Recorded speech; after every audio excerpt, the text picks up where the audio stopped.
At the Vatican Tuesday, Cardinals already in Rome met to plan Pope Francis's funeral. Era molto attento, per esempio. He was very attentive to the female cultures and the youth culture's problem, to science, to technology, artificial intelligence, says Cardinal Gianfranco Ravasi.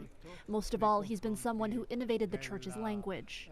The 88-year-old pontiff died after suffering a stroke and cardiac arrest on Monday, just one day after appearing in St. Peter's Square on Easter Sunday. Video released by the Vatican Tuesday shows the open casket with the body of Pope Francis laid in the chapel of the Santa Marta residence as prayers are sung around him. This is where he's currently lying in state in a private viewing for Vatican residents and the papal household. Pope Francis's body will be brought to St. Peter's Basilica on Wednesday morning. There will be a small ceremony of cardinals to bring his body from the Casa Santa Marta, the residence where he lived, to St. Peter's Basilica.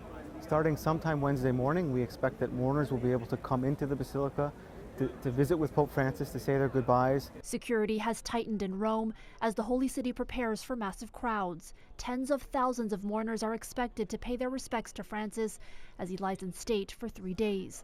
Then, at 10 o'clock on Saturday morning, the funeral service will be held in St. Peter's Square in front of the 16th century basilica. What we expect is that Cardinal Giovanni Battista Re, who is an Italian cardinal, who's a retired cardinal, he's the Dean of the College of Cardinals. He has a ceremonial role leading the 252 world's Catholic cardinals.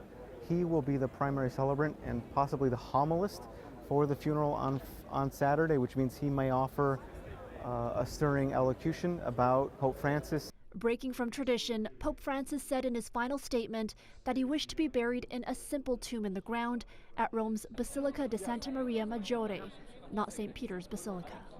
The Pope's funeral is set to draw leaders from around the world, including U.S. President Donald Trump, who said he'll be flying to Rome with his wife Melania. The president of Francis's native Argentina is also set to attend, and according to a source in his office, Ukrainian President Volodymyr Zelensky. For City News, I'm Erica Natividad.